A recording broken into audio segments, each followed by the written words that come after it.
O corpo do ator José Wilker foi cremado neste domingo no Rio, sob forte comoção de parentes, amigos e fãs. Um dos maiores nomes da TV e do cinema, José Wilker, morreu de infarto aos 67 anos. Foi no lugar onde tudo começou que fãs, amigos, parentes de José Wilker fizeram as últimas homenagens. Um tom de despedida, muitas lembranças. Zé, eu vou ficar com saudade das nossas brigas. Vai ser difícil viver sem implicar com você. E só tenho grandes lembranças dele. Começamos no Teatro Jovem, na década de 60. É muita coisa. Eu ainda não realizei que não vai ter mais esse amigo. Foi no palco que o corpo do artista permaneceu por horas. Tô bem. Tá ótimo. A morte prematura em decorrência de um infarto fulminante pegou a classe artística de surpresa. Impossível conter as lágrimas. Parece que é uma peça e que amanhã a gente vai ter ele de novo. Acho que está todo mundo muito chocado. É uma perda da pessoa, do Zé, querido amigo, e é um ganho artístico, é um legado lindo que ele deixa, né? Pontas ao luar, todo astral ficou silente. Muita saudade, ele é uma pessoa muito especial. José Wilker faleceu na casa da namorada, a jornalista Cláudia Montenegro, na madrugada de sábado. Aliás, eu tinha esquecido de apresentar. O homem, que veio de Juazeiro do Norte tentar a sorte grande na capital, divertiu e emocionou o público com papéis marcantes em novelas e no teatro. José Wilker também atuou em filmes consagrados. Impossível esquecer Vadinho, de Dona Flor e seus dois maridos. Mas antes eu quero um beijo. Na boca, se quiser que eu saia. Centenas de pessoas acompanharam o velório. Só às 2h da tarde, os portões do teatro foram fechados ao público. Depois do velório, foi para este cemitério que o corpo de José Wilker foi trazido. Numa cerimônia reservada, as filhas, a namorada e parentes fizeram uma última despedida. Entre os amigos e familiares, a certeza de muitos homens num só. José Wilker, ator, diretor, crítico de cinema, um intelectual de humor marcante, um apaixonado pela vida, inesquecível. Sou anjo e demônio, como todo mundo. Eu quero lembrar dele com o riso farto das grandes histórias, dos nossos encontros, das nossas brincadeiras. Mas eu tenho sempre lembrança dele, alegre. Eu acho que ele vai fazer um bom elenco lá em cima. Se tiver bom aí, daqui a pouco a gente tá junto. Até já, Zé. Beijo pra você. Fenomenal.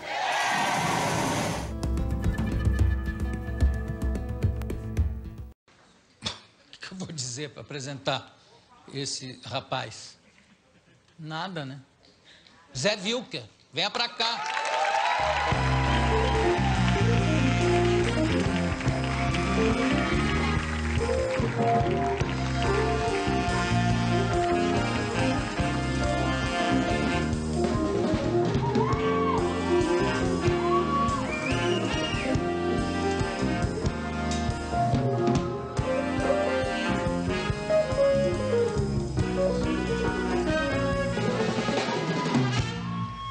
Com um casaco para me humilhar, que eu não conhecia.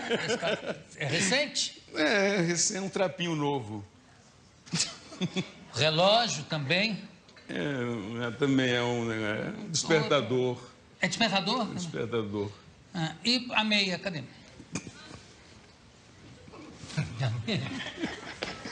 Aqui é uma competição de meias o tempo todo. Pelo menos ganhei na meia. Zé Wilker, sabe quando você chega numa altura da vida que você pensa que não vai criar nenhuma amizade forte com alguém, aí pinta um Zé Wilker na sua vida. Nós já, quer dizer, somos amigos há muitos anos, mas há muitos anos sem se ver, sem se frequentar, sem nada. E aí eu tive o privilégio de dirigir o Zé Wilker num espetáculo, A Cabra, ou Quem é Silvia, e foi uma coisa de paixão fulminante aqui, paixão. Recíproca. Recíproca e heterossexual. Heterossexual, isso mesmo. Evidentemente, não por falta de empenho do Zé Wilker. Eu tentei, né, Jô? Mas não deu, né? Não deu. Zé, você não para mais aqui, né? Você estava onde? Você está chegando aonde? Taiwan? Estava em Taiwan, num festival de cinema Taipei. Como é que é? Um festival de cinema Taipei? Taipei Film Festival. Que era bem engraçado. Era uma Babel. Eu era jurado do festival. E o júri era composto por um chinês, um japonês, uma taiwanesa, um coreano do sul e eu. E um cearense. E um cearense. E aí, de repente, a gente tinha que debater os filmes. E os debates eram intermináveis, porque cada um falava a sua língua e tinha sempre um intérprete. Parecia uma peça de teatro. Eu dizia assim, bom, eu acho que... babá. Aí vinha um cara falando em japonês, um em coreano, um em taiwanês, o outro em chinês. Aí depois isso rolava... Quantos tradutores tinham? Um para todas as... Tinha um tradutor para cada um de nós. Um para cada um de nós. Então... Era... Quantas perguntas deu para responder? 2? Não. É interessante porque é o seguinte. Você manda um chinês falar alguma coisa, ele fala feng, fong, fing, sing, flang, sing, fong, fang, sing, fang, fong, fang. O tradutor fala, ele falou que sim. Aí fica bem fácil. A mesma coisa aconteceu com a taiwanesa, que aliás era uma atriz linda, que sempre tinha muito que falar sobre qualquer filme.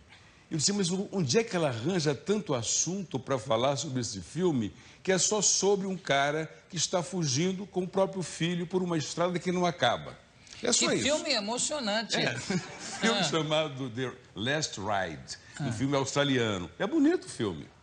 E aí ela falou durante meia hora e eu fiquei preparado para ouvir a tradução. Ouvi a tradução em japonês, em chinês, em coreano e chegou a minha vez que vinha em inglês, não em cearense.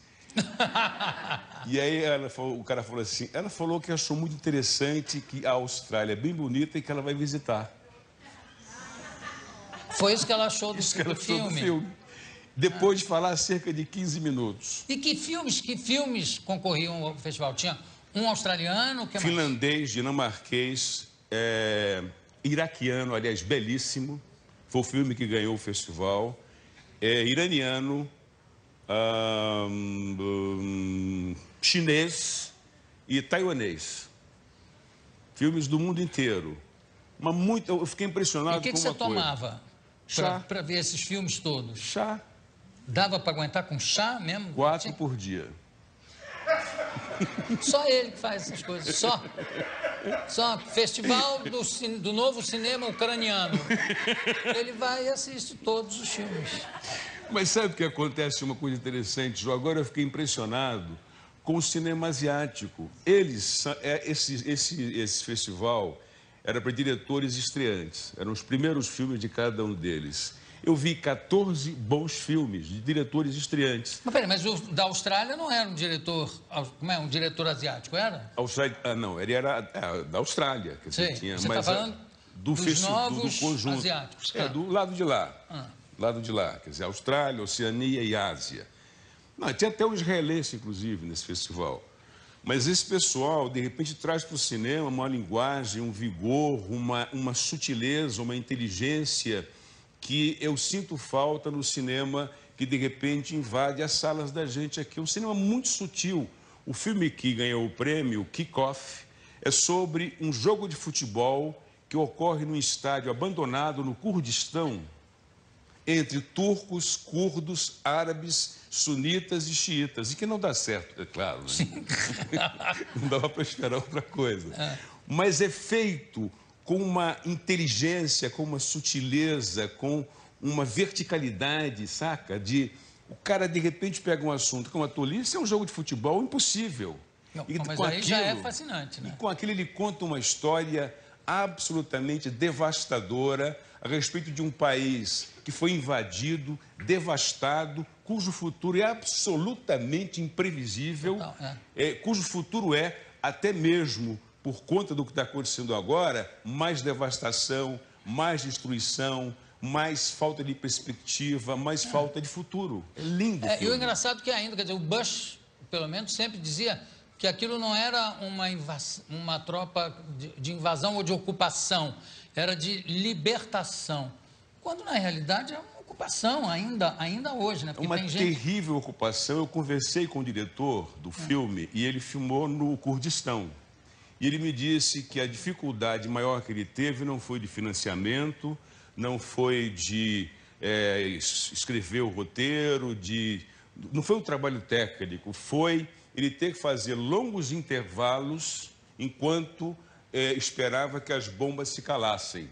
Porque até 6 meses atrás, a cidade onde ele filmava era bombardeada diariamente pela aviação invasora. Ele não considera que o que aconteceu no Iraque tenha sido uma guerra de libertação, mas sim, definitivamente, uma invasão. E o que ele espera é que, em algum momento do futuro, ele possa, de novo, ter de volta o país dele. Olha, isso é impressionante, né? Porque a gente não se dá muito... Se dá conta que continua... Vamos filmar quando? Depois da bomba. Quer dizer, faz parte da realidade, né? Da rotina. Agora, você falou em sutileza de filme oriental, etc. Tem um filme, eu não me lembro o nome, você certamente vai lembrar, que é um filme japonês sobre um rapaz que vai trabalhar numa agência funerária. A Partida. A Partida. Que é lindo também, né? Lindo. Eles pegam assuntos, Jô, assim, bem pequenos. Por exemplo, tem um filme chamado Pinoy Sunday, que é um filme taiwanês, que é assim, um sujeito, um filipino que mora num teto de um edifício, é um trabalhador ilegal em Taiwan, em Taipei. Ele tem um sonho na vida, ele quer um sofá.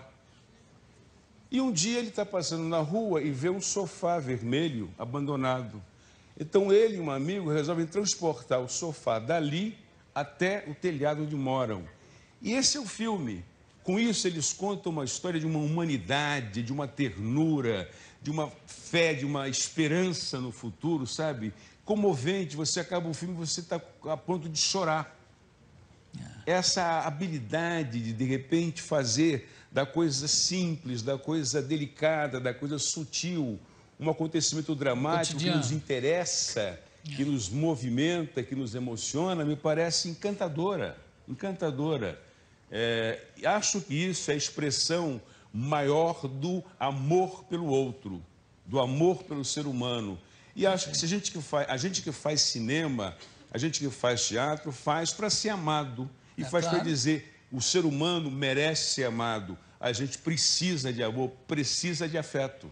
A gente tem dentro da gente, né? Todos têm dentro essa capacidade. Só que alguns, às vezes a grande maioria, não exerce, né? Passa sempre para o outro lado, né? O ser humano tem a grandeza e a mesquinharia em doses iguais, né? Agora, falando nisso, em filmes, eu vi um filme alemão outro dia, que eu não me lembro o nome, que se passa numa aldeia, 1913, 1914, e que começam a surgir eventos assim horríveis, terríveis. Tem a fita branca? A Fita Branca. Que coisa, que ódio que eu tenho de você. Já viu a Fita Branca? Ganhou o Oscar, a Fita Branca. Mas é um filme que não tem desfecho. Não ganhou o Oscar, ele concorreu ao Oscar. Quem ganhou foi o filme do Campanella. Ganhou a maravilhosa Soledad Villamil. Eu estou apaixonado por ela. E que atriz, que beleza, né? Tem um outro filme dela que é lindo, Amor e Chuva. Amor e Chuva. Ou Depois da Chuva. Depois da Chuva. Não. O mesmo amor, a mesma chuva. O mesmo amor, O mesmo amor, a mesma chuva. A gente ia acabar acertando. Tem chuva. Tem chuva e tem amor, logo. Mas esse filme do Juan José Campanella. Não, estou falando da Fita Branca. Não tem desfecho o filme. O filme é lindo, é bonito. Eu pensava muito em você, olha que filme lindo. Chega no final, acaba o filme, pronto. Mas o desfecho do filme, na minha cabeça, é o futuro, né? Porque é um filme que, de alguma maneira, prevê o que aquela gente vai ser no futuro e que a gente já sabe. Aliás, ele fala isso no começo do filme já, né? Essa história mostra como é que a coisa... Mas só que podia ter um desfechinho só para agradar há quem gosta de desfecho. Mas é aquela coisa do Michael Haneke, né? Ele tem mania de deixar os filmes dele em aberto para que a gente decida o que a gente acha que o filme é. E o que você decidiu? As crianças é que aprontavam aquilo tudo? Eu acho que sim. Eu também resolvi achar. Eu resolvi achar, ele me deixou. 2 horas e meia. Lindo, lindo filme. Como é? A Fita Branca. A Fita Branca, de Weissenband. E é bonito o clima, a fotografia, tudo. Lindo, lindo, lindo. Né? Mas no final eu disse assim, pô, como é que acaba isso? Vamos falar um pouquinho de como é que o cinema entrou na sua vida. Você era criança ainda e já era fissurado? Olha, o cinema entrou na minha vida porque do lado da minha casa tinha um cinema. Então era diversão, quer dizer, viável, possível para mim era ver cinema. Isso aonde? Em Juazeiro, no Ceará ainda. E eu tinha que ver frequentemente os filmes para criança, tipo Branca de Neve, aquelas coisas para criança, ou então as chanchadas da Atlântida, que eram encantadoras.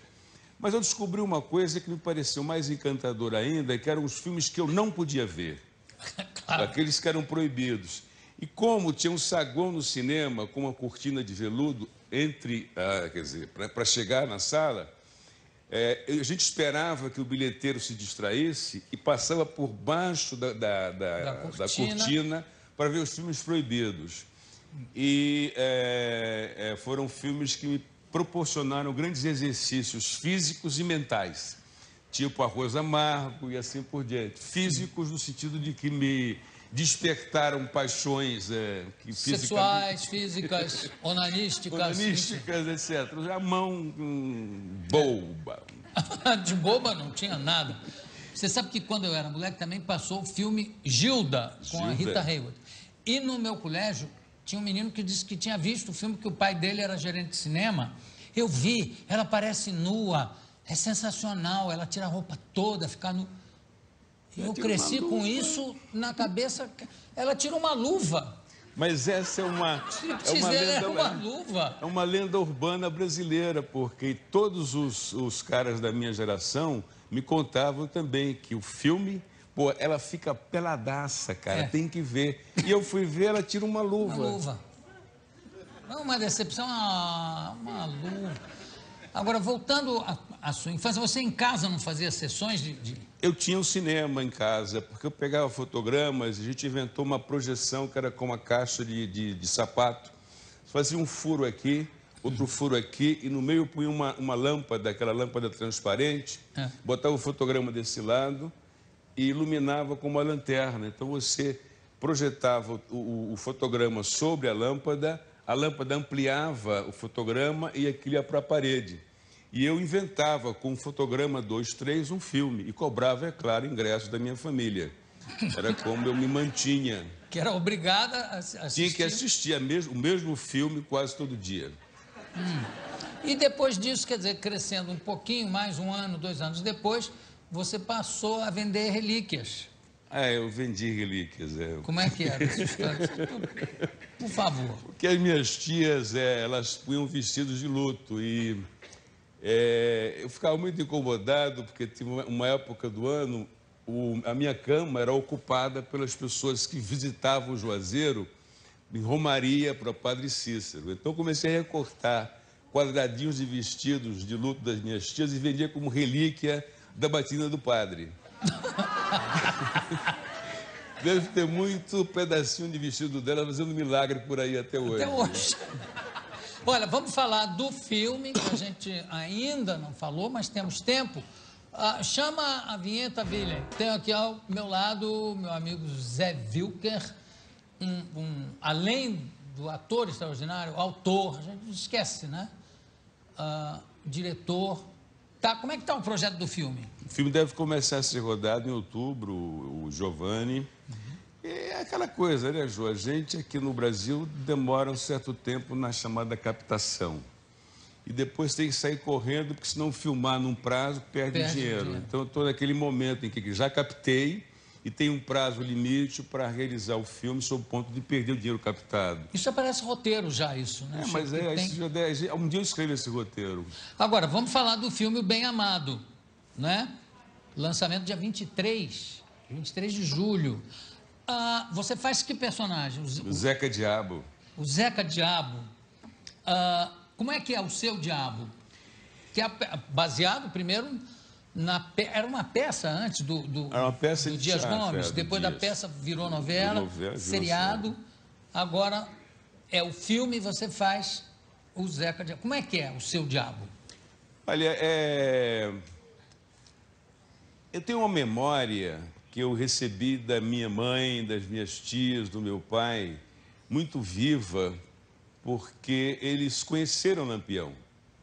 Eles conheceram o cangaceiro Virgulino Lampião. Eles tinham um contato com essa gente muito estreito. E eu ouvia histórias da minha mãe, que inclusive tinha um sistema de defesa contra o cangaço, que era se agarrar na jarra de água. Eu não sei se isso funcionava, mas para ela funcionava. Como é que é? Se agarra? No Nordeste, você pega umas jarras grandes, né? Um moringão, uma jarra grande, você capta a água da chuva. E aquilo ficava meio entre o quintal e a cozinha. E sempre que os cangaceiros chegavam na cidade, minha mãe corria e se agarrava na jarra. Ela falava que fazia bem aquilo.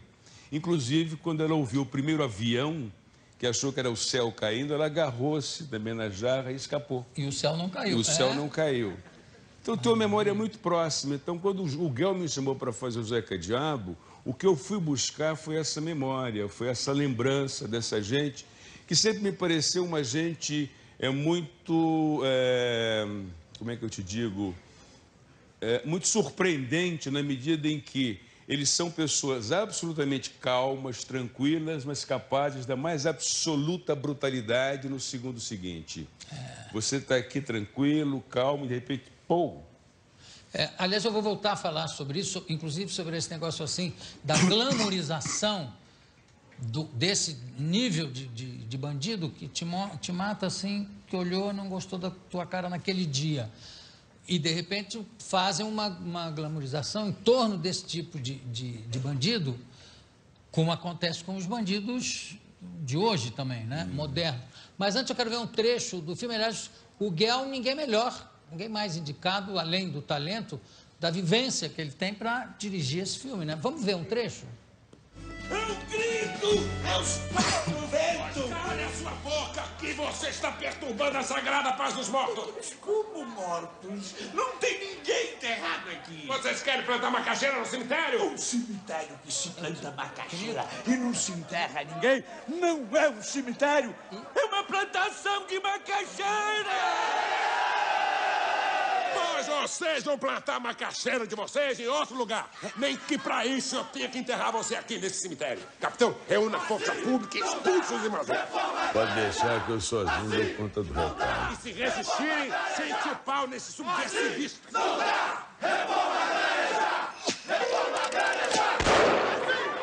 Doutor Vladimir, aqui nesse cemitério o senhor só fica morto. Camarada Zeca Diabo.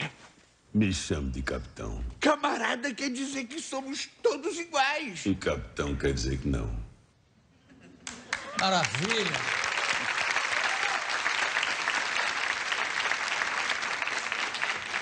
Eu acho que a característica do grande ator é que o amigo olha e não vê a personagem. Sensacional. E é um personagem, pelo menos na minha vivência, inteiramente diferente do que você já fez, né? Tem essa voz, que é uma coisa que me dá um ódio, porque a voz em si já é um presente, né? E com por essa imagem, eu acho que essa imagem já vendeu o filme para nós todos.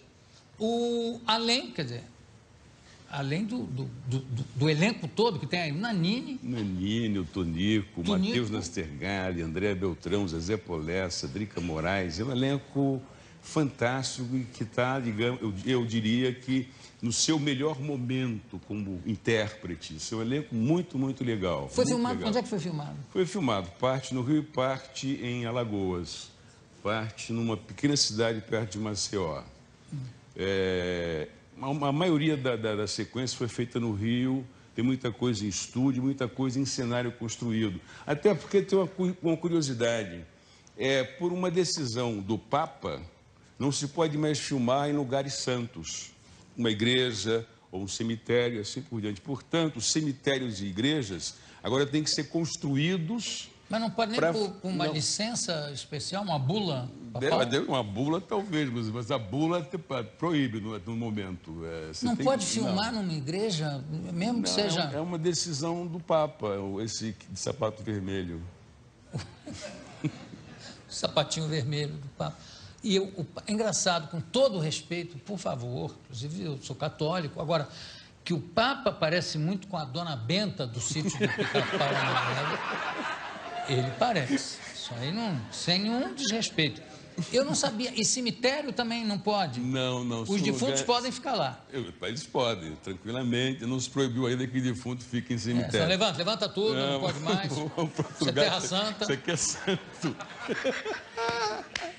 Isso é uma loucura. Mas mesmo cemitério, sei lá, que não tenha fundo religioso, olha, um cemitério judeu, por exemplo, não, né? Não sei, quer dizer, o que eu sei é que os lugares chamados lugares santos são lugares hoje onde não se pode filmar, quer dizer, você tem que construir um cenário para fazer. Talvez, eu acho, dizem que essa decisão foi tomada a partir de um filme chamado Anjos e Demônios, com o Tom Hanks, que foi um filme sobre o Vaticano e tal. Que foi um filme que desagradou o Vaticano, e o Vaticano, em contrapartida, resolveu que não cederia mais os espaços sagrados para o cinema. Quer dizer, a Capela Sistina tem que reconstruir aquilo. Não é chamar fácil. o Michelangelo.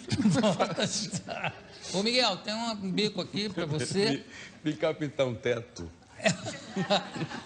Aliás, quer dizer, o Michelangelo pode-se dizer que era um extraordinário pintor de parede, né? Pintava a parede. Ô, Zé, eu queria mostrar um trecho aqui, bem de antigamente, que é de uma peça, já que estamos com o Zeca Diabo, mostrar um trecho de Book, O Demônio. Se eu não me engano, era uma peça judaica, não era? O de Book? Baseado num diabo. Um Romeu e Julieta judaico. É uma moça que se apaixona e é um diabo, a pessoa por quem ela se apaixona. Vamos ver o que tem. Mas ali não há o céu.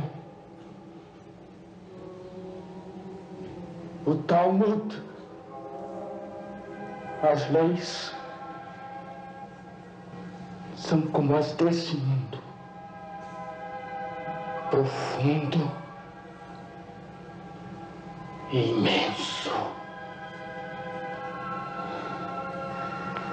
Mas não nos é permitido alçar o voo. Mas a cabala, a magia, entreabre a cortina do infinito.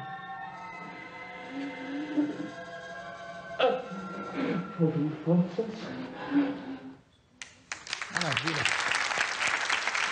Que ano foi isso? 72. 72. E era o quê?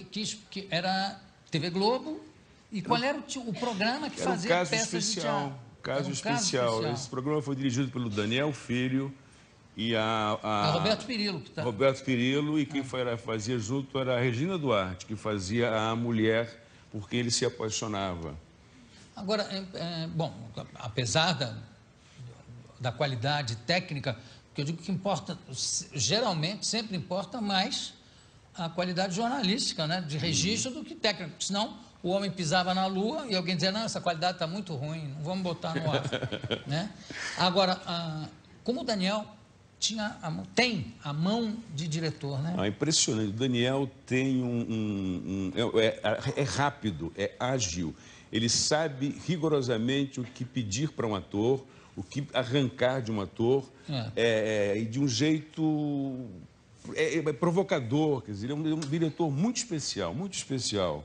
Eu acabei de ver aí o último trabalho dele, o Chico Xavier, e eu, que sou uma pessoa meio descrente eu fiquei encantado com o modo como ele olha para essa figura fantástica da nossa história, do jeito diferente como ele, de repente, revela essa figura para a gente. Eu acho que só um grande diretor consegue fazer esse tipo de coisa. Eu mostrei outro dia aqui um trechinho com a Regina Duarte do Malu Mulher. que também era com a Narjara Tureta, a cena, estava entrevistando a Narjara, era impressionante como era bom e era original, diferente, enfim. Vamos voltar à tua vinda para o Rio de Janeiro, que foi quando, a primeira vez que eu encontrei você, era já anos 60. 60. Né? É. E como é que você veio? Eu vim de Buzu, né? Eu vim Desde onde? Desde Recife até o Rio de Buzu e permaneci no Buzu, porque Buzu é ônibus. Porque eu não tinha casa no Rio, então eu morei no Grajaú Leblon durante um bom tempo. Porque, assim, como o Grajaú é longe do Leblon, eu deitava naquele banco do fundo do ônibus às 9, 10 da noite, ia até o Grajaú e voltava dormindo ali atrás. Quando eu chegava de volta, eu tinha amanhecido o dia. Então, meu hotel era o Grajaú Leblon. Que era bem... E essa viagem levava mais de 2 horas, né? 2h30, 3 horas para ir, 2h30, 3 horas para voltar. Quer dizer, eu tinha umas 6 horas de sono garantidas. E os motoristas já te conheciam? Eles já não me cobravam mais nada, não. Não tinha nem ideia. Não, você entra, fica aí, a gente... Bom, nos anos 60, além do busão, do transformar o Buzu em residência,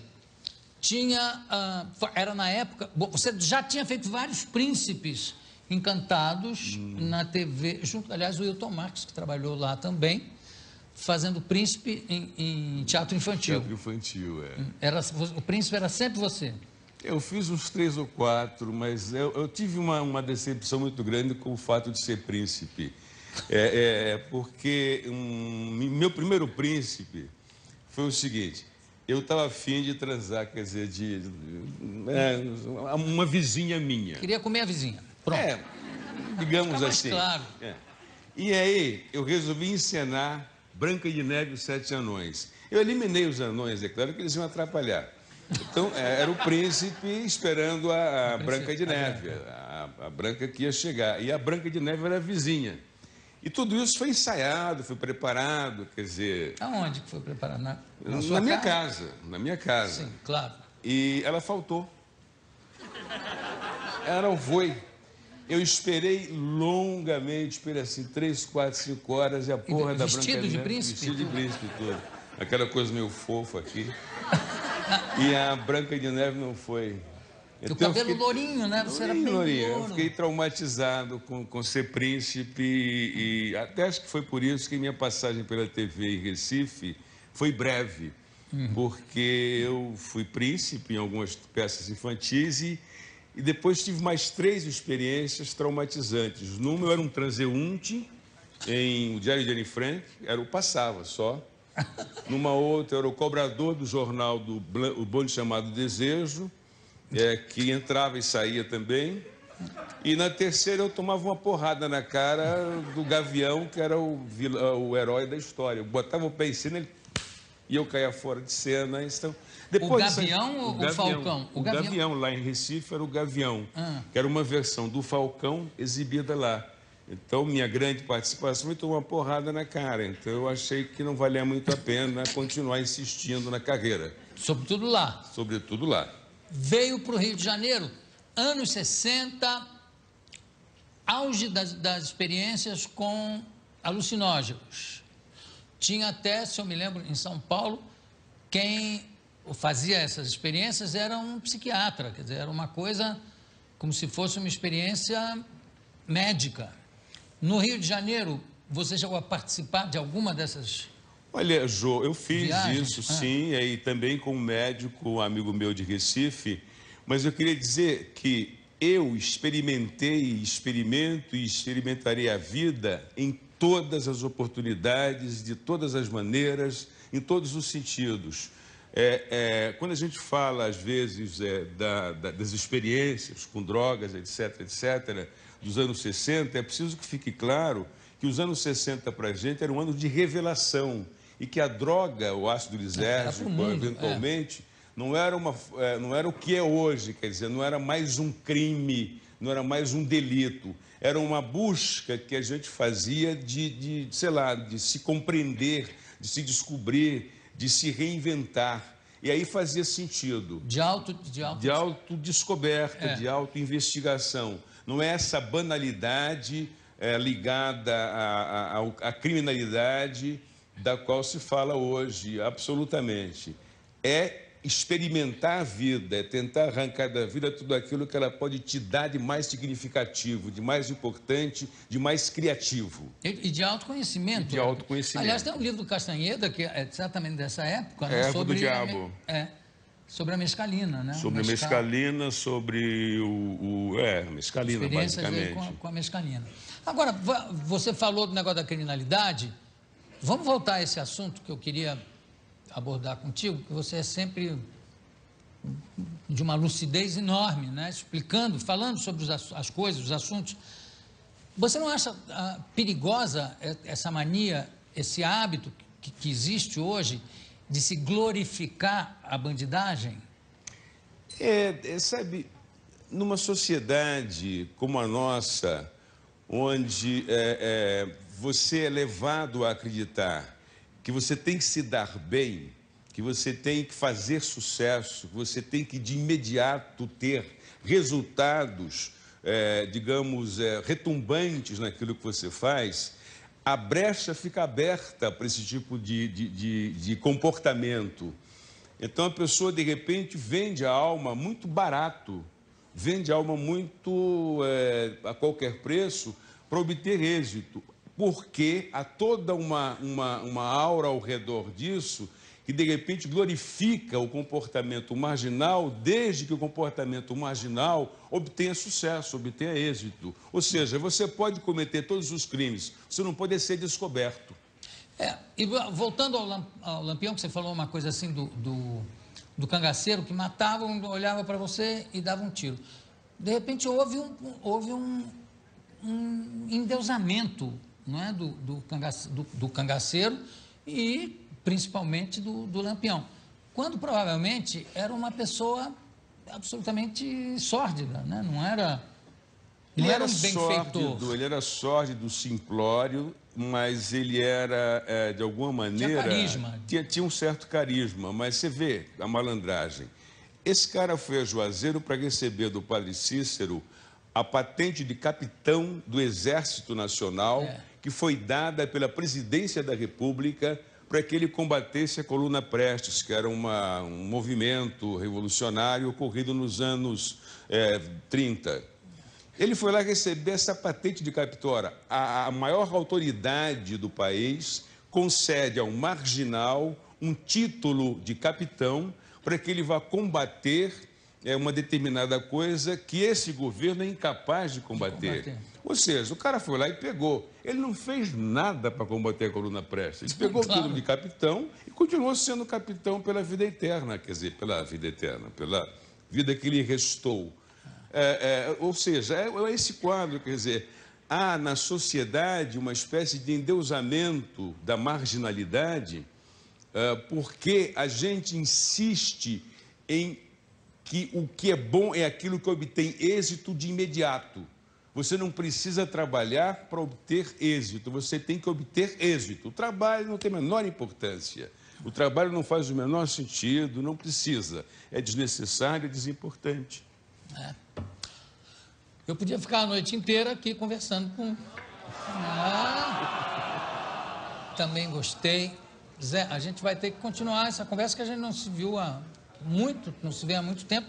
Você, semana que vem, volta a São Paulo. Volto para cá, para São Paulo, a gente se vê. Não vai para Taiwan? Não vou para lugar nenhum desses. Mas, Jô, eu acho que uma coisa bem importante, quer dizer, nas amizades, eu acho que elas ficam mais sólidas quando, por exemplo, você fica sem ver a pessoa amiga durante muito tempo e a conversa continua como se tivesse sido interrompida um segundo. E mais, eu acho que a grande amizade acontece quando você consegue estar ao lado da outra pessoa em silêncio.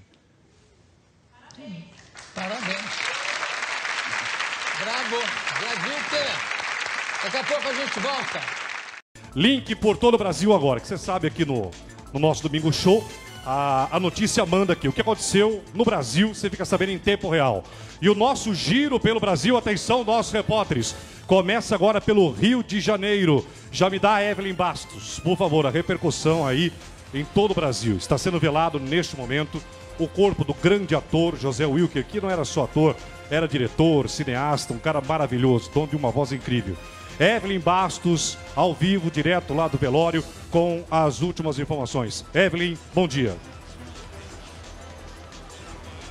Bom dia, Geraldo. Bom dia a todos que estão assistindo ao Domingo Show. Olha, o velório que está acontecendo aqui em Ipanema, na zona sul do Rio de Janeiro, vai ser aberto ao público até às 3 horas da tarde. Depois disso, lá pelas 6 horas da tarde, o corpo do José Wilker vai ser levado para o cemitério Memorial do Carmo, que fica na zona portuária do Rio de Janeiro, onde vai acontecer uma cerimônia de cremação muito íntima, apenas para os familiares e para os amigos mais próximos. E eu vou até pedir para a gente mostrar aqui, porque aqui onde nós estamos, olha, realmente muita gente vindo aqui se despedir do José Wilker, nesse local que foi escolhido especialmente para esse velório, o Teatro Ipanema, porque foi aqui que o José Wilker se consagrou no teatro com a peça O Arquiteto e o Imperador da Assíria em 1970. Dono de uma trajetória invejável na TV, no teatro e no cinema, o José Wilker morreu na madrugada de ontem, vítima de um infarto fulminante na casa da namorada. As filhas dele, Isabel e Mariana, e a namorada Cláudia Montenegro estão aqui no teatro, assim como também muitos amigos, colegas de trabalho e muitos fãs, como a gente mostrou, que vieram aqui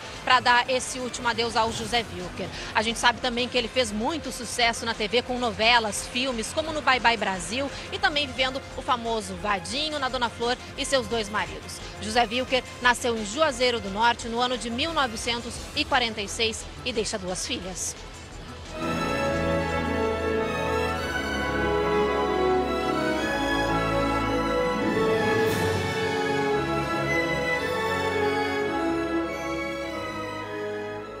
A movimentação foi grande durante todo o dia em frente ao prédio onde José Wilker morreu.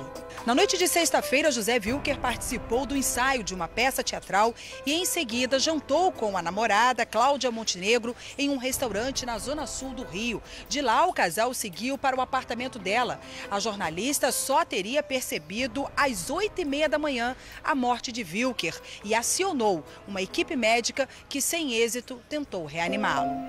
Daqui, o corpo saiu para a funerária no fim da tarde de sábado. Artistas e amigos do ator lamentaram a perda. É um ator perfeito, né? Completo, com uma sensibilidade ímpar, né? Única. E que bom, né? que eu tive a chance de conviver com ele e aprender com ele, né? José Wilker é um grande talento da televisão e do cinema, né? É uma grande perda para a área artística, né? Um momento muito difícil para todos os atores, artistas que conviveram com esse homem que tinha um grande talento, uma pessoa excepcional. Ele é maravilhoso, entendeu? Será sempre gravado nos nossos corações, nas nossas mentes e da nossa alma de ator, entendeu? Que será sempre inesquecível. A presidente Dilma Rousseff utilizou as redes sociais para lamentar a morte. A cantora Fafá de Belém lembrou a forma com que o ator levava a vida. Já o autor Aguinaldo Silva, que fez diversos trabalhos com Wilker, não escondeu a tristeza. Uma das filhas do ator, Isabel, fruto do relacionamento com Mônica Torres, agradeceu o carinho. José Wilker de Almeida nasceu nesta rua, em Juazeiro do Norte, no Ceará. Na minha visão, José Wilker era um artista de vanguarda, era uma pessoa que estava sempre à frente do tempo dele. Perde o mundo cinematográfico, o mundo da televisão, o mundo do jornal, porque o Zé Wilker ele era muito facetado, né? Uma pessoa polivalente. Nos anos 60, se mudou para o Rio de Janeiro para estudar sociologia. Desistiu para trabalhar com teatro. Ao longo da carreira, deu vida a marcantes personagens como Roque Santeiro e Giovanni Improta em Senhora do Destino. O último papel foi em Amor à Vida, quando interpretou o médico Herbert.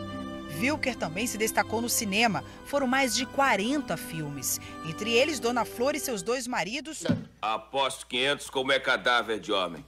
E Bye Bye Brasil. Agora de registro, de batismo, vai ser Altamira. O ator também era crítico de cinema e diretor da 7ª Arte. Atrás das câmeras, Wilker também fazia sucesso com as mulheres. Sempre cercado de beldades, foi casado 3 vezes. Com René de Vilmont, com quem teve a filha Mariana, a segunda filha, Isabel, nasceu do casamento com a atriz Mônica Torres, e ele também foi casado com Guilhermina Guille. Há 3 anos namorava com a jornalista Cláudia Montenegro. Wilker está sendo velado no Teatro Ipanema até às 3 horas da tarde deste domingo. E o corpo será cremado no fim da tarde, numa cerimônia íntima na zona portuária do Rio. Fica a saudade, fica uma perda e fica a torcida que novos Wilkers apareçam para sempre melhorar a nossa arte e melhorar o nível intelectual, cultural do espectador, do telespectador, enfim.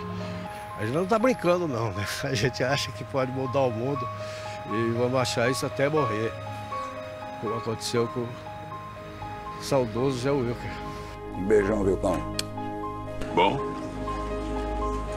eu acho que eu não tenho mais nada para fazer aqui. A verdade é uma só. Hoje na televisão, você tem que ter um rosto bonito para ser ator ou para ser atriz. Me dá o Rio de Janeiro, movimentação na frente do velório lá. Hoje não, né? Quem é que chegou, por favor? A nossa repórter lá. Evelyn Bastos. Evelyn, com você, Rio de Janeiro ao vivo, urgente.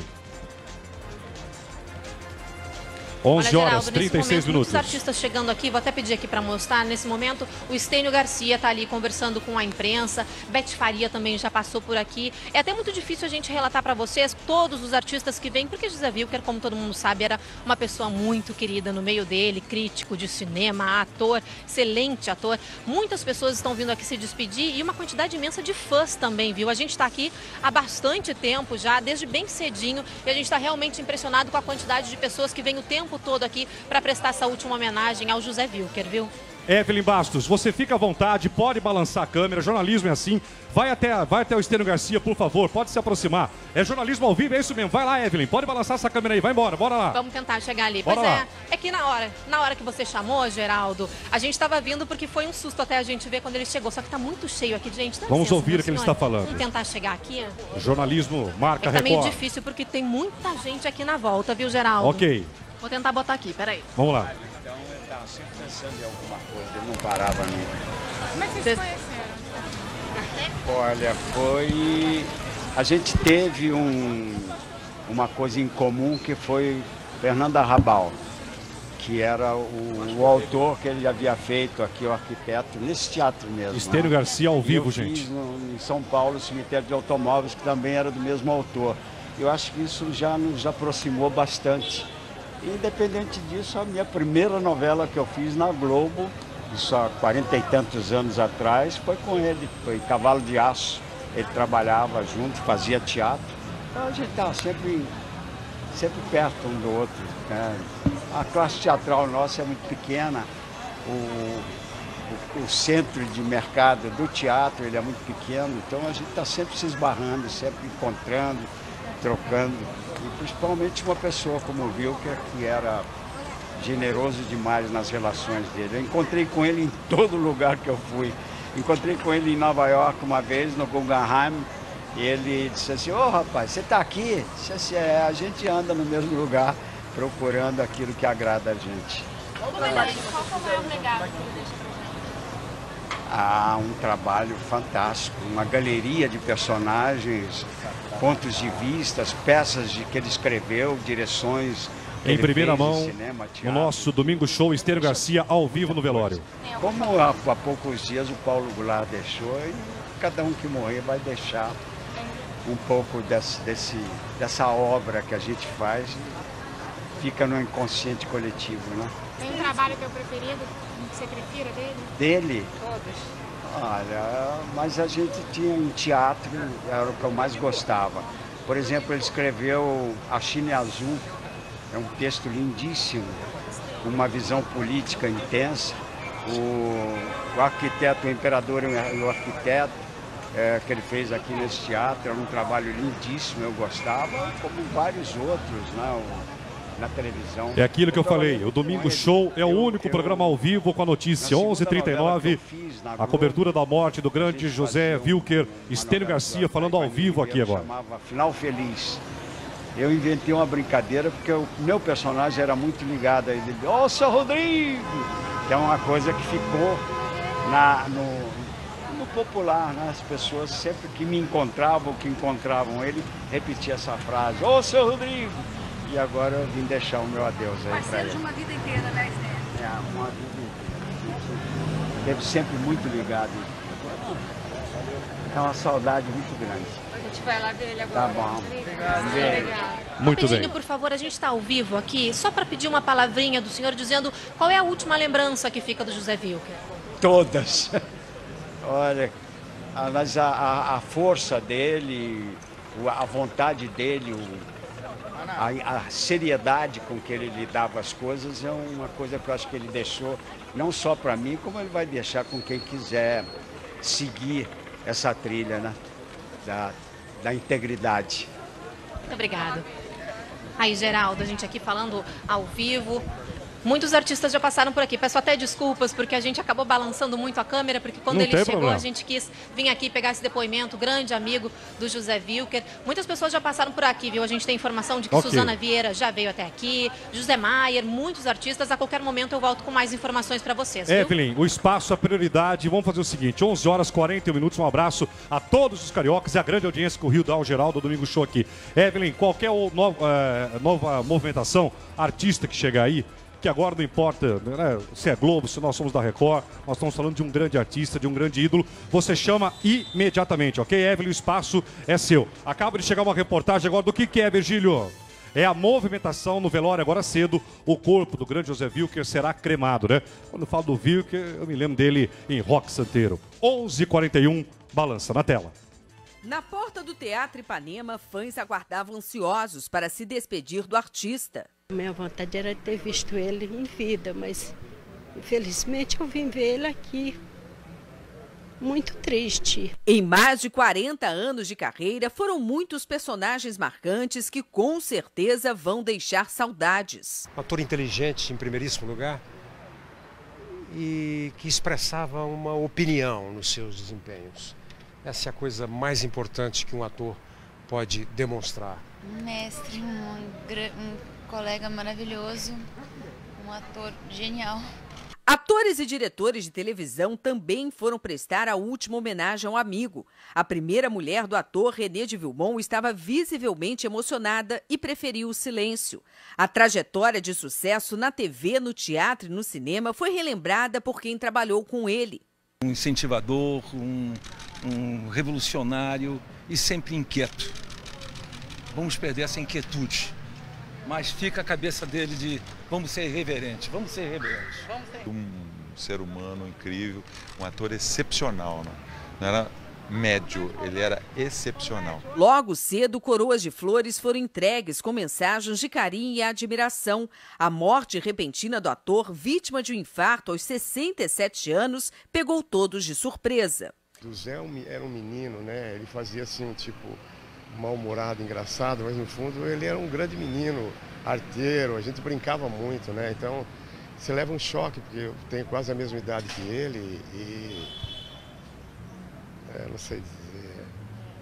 O Teatro Ipanema foi escolhido para o velório porque aqui José Wilker foi consagrado na década de 70 com a peça O Arquiteto e Imperador da Síria. O público vai poder se despedir do artista até às 3 da tarde. Daqui, o corpo segue para o Memorial do Carmo do Caju, onde será cremado. A pedido da família, a cerimônia será restrita a parentes e amigos.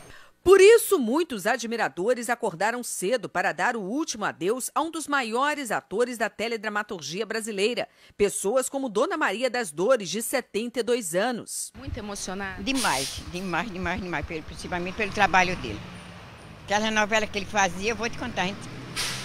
O ator Felipe Camargo foi um dos primeiros a chegar ao local e estava bastante emocionado com a perda do amigo. O Zé era o nosso Jack Nicholson, né? Do jeito que o Zé gostava de trabalhar, alguém já deve estar dando alguma função para ele, né? Já deve estar querendo fazer alguma coisa. Eu gosto. Eu me lembro que um dia, numa reunião de diretores, eu levei, porque eles pediram um relatório que respondesse ao que era, na opinião de cada um que dirigia a novela, o padrão Globo de qualidade. Eu escrevi umas 50 páginas do que me veio à cabeça e, entre as coisas que eu escrevi, copiei uma citação de um livro a respeito de como deveria funcionar um veículo de informação do tipo televisão, TV Globo, né? E quando eu acabei de ler esse trecho, eu perguntei para eles assim, vocês concordam com isso que está dito aqui nesse trecho? nazista? Sim. Vocês acham que é isso que a gente está fazendo? E todo mundo falou sim. E, pois é uma pena, porque esse texto que eu acabei de ler, eu copiei do Mein Kampf de Hitler.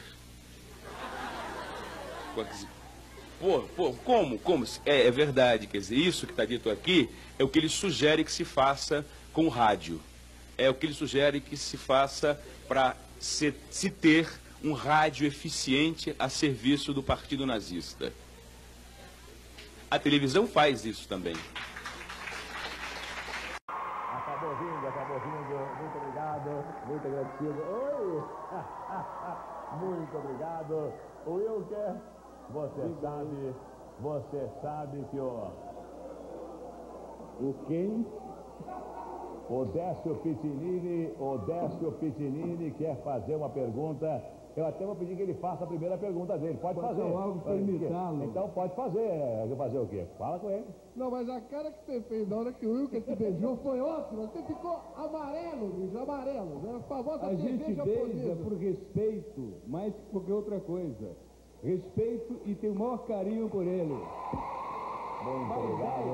Muito obrigado, tá vendo só? Muito obrigado a você. Então não precisa nem fazer a pergunta mais. Muito obrigado. Não precisa mais fazer a pergunta. Então, vai na ordem. Mara, é a sua vez, Mara, é a sua vez. Eu adorei. Arrebentou tudo quanto é balão. A minha pergunta é a seguinte. Olha aqui, tá enxergando direitinho? Tchau. Quantos anos você tem? É charmoso, hein? Quantas vezes você se casou e quantos filhinhos? Bom, os anos eu tenho, se você quiser, filhas 2. O que mais? Quantas vezes você se casou? Depende. Isso é muito relativo. Depende. Casei 2 No paralelo? Mas o Wilker. Não, mas aqui nós estamos falando... O negócio de casar é meio complicado, porque quanto dura o casamento? Mas, Wilker, não, mas você tem quantos anos? Mais de 30? Mais de 30? Eu tenho quase mais de 30. Muito bem. Agora casou 2 vezes. 2. Né? A primeira esposa quem foi? A Renê. A Renê de Vielmont. E a segunda esposa quem foi? A Mônica Torres. Mônica também é artista? Também artista. Também atriz? Estou viciado em artista. E você teve filhos com Renê de Vielmont? Com a Renê tive o primeiro, com a Mônica a segunda. Você tem um menino e uma menina? Não, uma menina e uma menina. Uma menina da Renê de Vielmont e um menino... É isso? Uma menina da Mônica. São 2 meninas, é isso. Tem 2 filhas, uma com cada esposa. Luiz Ricardo, é a sua vez, Luiz Ricardo. Grande, Zé Wilker. Rock santeiro estourado, o Brasil inteiro, maior sucesso. Eu queria saber particularmente, se a história de rock santeiro fosse verdade, você ficaria com a porcina ou você deixaria que a porcina ficasse com o senhorzinho Malta? Se a história do rock fosse de verdade, eu teria que ficar em cana. Mas, ô Wilker, mas como aqui eu fico aqui, não permitido que o artista enrole, você já enrolou na idade, mas nós vamos saber a sua idade, vamos dizer, mas se você tivesse que fosse da vida real, você ia em cana, ok, mas quando saísse da cadeia, você acha que a Regina Duarte, a porcina, deveria ficar com você ou deveria ficar com o senhorzinho Malta? Eu acho que ela devia ficar com o rock, porque eu aposto muito, quer dizer, eu particularmente, como ser humano, na paixão. E com o senhorzinho teria um contrato, com o rock teria um amor. Eu aposto no amor. Ficaria com ele? Não. Jacinto Figueira. Moço inteligente, conheço há muito tempo. Dando beijinho, hein? Meia hora, né? Mas essa de beijinho ele já casou 2 vezes. Várias outras, né? Você é inteligente. A única pergunta que eu... inveja, ele dá beijo em você também, não tem problema nenhum. Não. Tá com inveja?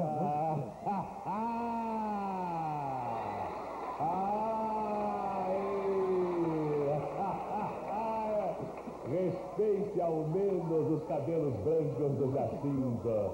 Jacinto, você já pode morrer, né? Não vai lavar mais o seu rosto. Foi beijado pelo José Wilker, tá vendo só? Pronto. Tava com inveja, ganhou o beijo. Não, moço, é um grande companheiro, grande amigo. Quantas? Não gagueja, que eu também perdi o rebolado. Eu fico emocionado. Emocionado ficou você. Não, eu já fui emocionado. Quantas vezes você apareceu nu perante o público na sua carreira artística? Uma. Só uma? Uma só. Posso tentar a segunda agora. Não, mas você só apareceu uma vez. Sim. Foi no filme? No Dona Flor. E você, nas filmagens de Dona Flor, era você mesmo que aparecia nu? Foi muito difícil. Tem um lugar na Brecha chamado Pelourinho, né? Que é o centro de Salvador, praticamente. E a produção avisou, amanhã vamos filmar a parte final do Dona Flor, quando o Vadinho sai da igreja pelado com a Flor e o outro marido. Por favor, contribuam conosco e não vão lá. Todo mundo foi.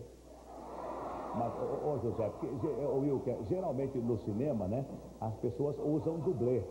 Às vezes a gente vê uma mulher nua no cinema e não é ela que está nua, é uma figurante, uma manequim, uma modelo. Mas no seu caso, lá no filme Dona Beija e os dois maridos, Dona Flor, foi você que apareceu nu? Nu. Então, realmente, peladão era ele mesmo. Peladão. Era ele. E quanto tempo levou para filmar aquela cena, hein? 2 domingos. Ou cerca de 48 horas. Mas para fazer aquela cena de você nu, quer dizer que você quase pegou o resfriado. Não, porque o clima da Bahia ajudou. Olha ali.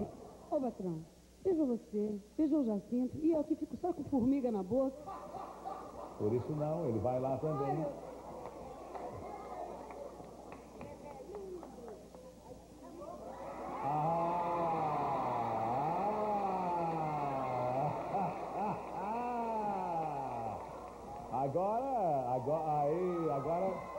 Agora você não tem mais formiga na boca. Agora você não tem mais formiga na boca. Ele tirou todas, né? Então, agora faz a pergunta. Ele ficou com o formigueiro todo. Ai, agora me consertou toda aqui. Eu também, eu tô mal. Que situação a minha, tu me paga. Bom, é o seguinte, eu te acho... Vamos ficar quieto aqui. Deixa a moça fazer a pergunta. Eu te acho um ótimo ator, você é muito bom ator, mas não te acho um homem bonito, você só é muito sensual. Eu queria saber por que seu sucesso todo com as mulheres, né? Queria saber o que você tem de bom, se você dá muito dinheiro, se você dá muito carinho, se você é bom de papo, ou se você tem alguma coisa a mais, assim. Isso aí que você tem de bom pra gente, vai? Me responde. O que eu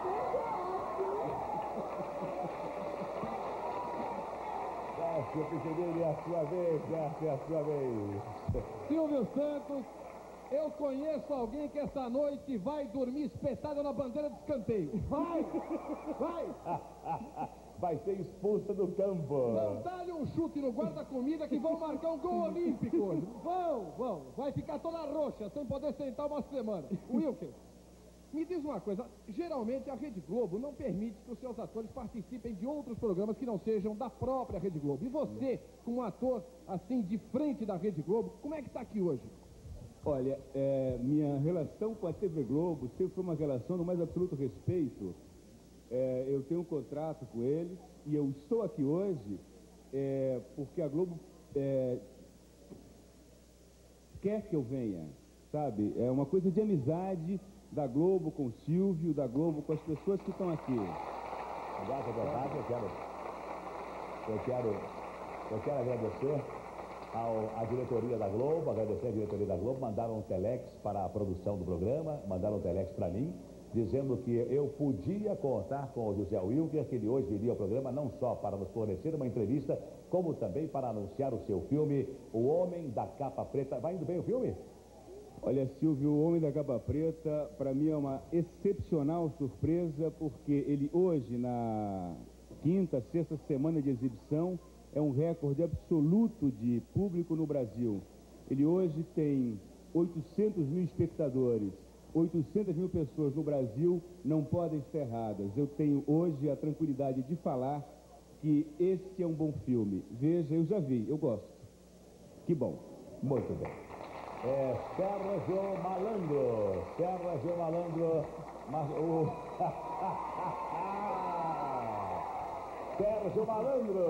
Ah, meu camarada, o mundo vai acabar, bicho. Eu nunca vi isso aqui. Beijo na boca e tudo. O Éder vai dar cabeçada na trave hoje.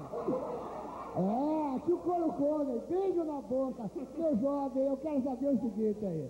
O público quer saber. Quando uma gatinha fica peladona em público, a galera toda diz que ela é, outros dizem que ela não é. É um comentário, ela é muito discutida.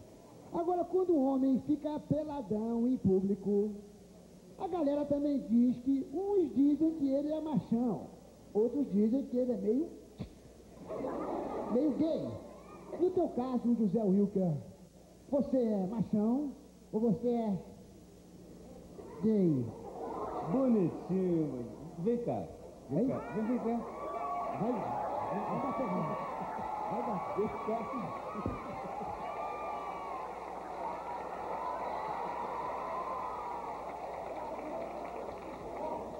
Vai bater não, né? Não. Vamos lá dentro que eu vou te mostrar.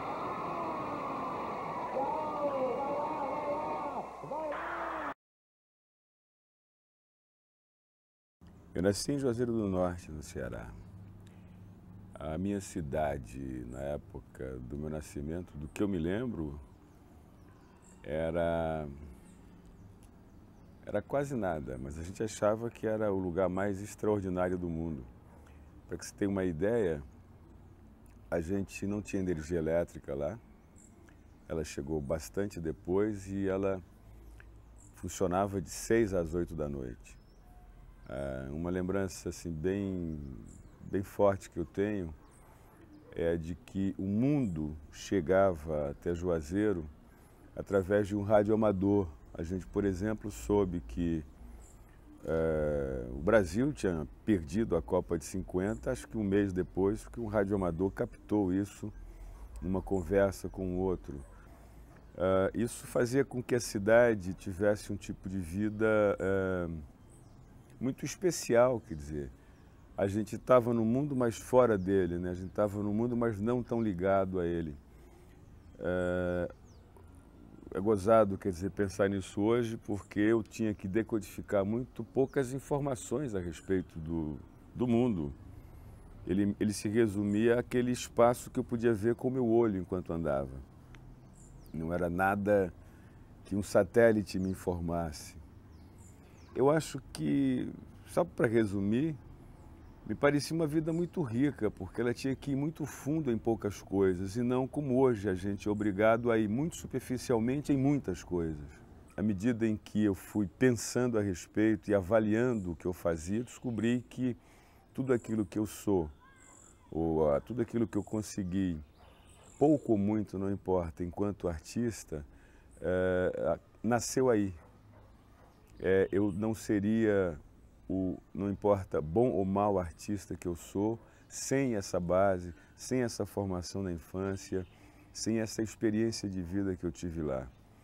Eu acho que esta permanência, esse nascimento, esse contato com o Juazeiro da minha infância é definitivo para a minha formação como ator. A minha curiosidade vem daí, a minha ironia vem daí, meu deboche vem daí, minha capacidade de perceber melhor ou pior as coisas vem daí, a minha fantasia, o meu romantismo, tudo vem deste contato, quer dizer, vem desta formação. É evidente que tudo isso pode ter sido elaborado culturalmente pela vida fora, mas eu elaborei uma origem. Eu sou um homem de teatro.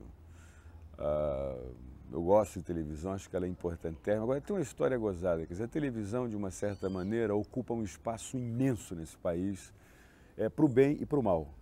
Eu acho que a televisão exibiu o que há de pior e melhor em tudo que se produziu no mundo. O pior cinema, o melhor cinema, a pior música, a melhor e pior literatura, a melhor e pior pintura, a melhor e pior música, e assim por diante. Evidentemente, com isso, ela invadiu gravemente o Nordeste. Eu me lembro de uma historinha que, alguns anos atrás, digamos uns 25 anos atrás, logo que a televisão a cores entrou no país, se ia filmar o pastoril do Faceta em Recife. E a sugestão que a televisão deu para o Faceta foi que mudasse as cores, o azul e o encarnado, porque eram cores não muito boas para a televisão a cor. Ou seja, que se alterasse o que é essencial no pastoril para que a televisão exibisse. Ele Na ocasião não aceitou, mas eu acho que com o tempo algumas alterações significativas ocorreram no comportamento do homem nordestino via televisão, alterações culturais importantes. A televisão, por exemplo, estimula um tipo de consumo que normalmente não existe, porque a televisão não veicula, por exemplo, financiamento para arroz e feijão, mas veicula financiamento para N bens de consumo, N vantagens do consumo, que normalmente não são as que o cara precisa imediatamente. Quer dizer, não é aquilo que é fundamental, que é essencial, mas o cara acaba comprando, quer dizer, mas ele não compra só coisas, ele compra comportamentos, ele compra maneira de vestir, e o modo de vestir implica no modo de andar na vida, no modo de se aproximar das pessoas, no modo de entrar em contato com o mundo. Então, claro que altera, entendeu? Altera para o bem e para o mal, altera significativamente. A própria gíria nordestina, a própria língua nordestina vem sendo alterada por uma língua que a televisão veicula. O próprio sotaque nordestino passou a imitar um sotaque que ele vê na novela e que não tem nada a ver com o sotaque nordestino. Quer dizer, isso acontece.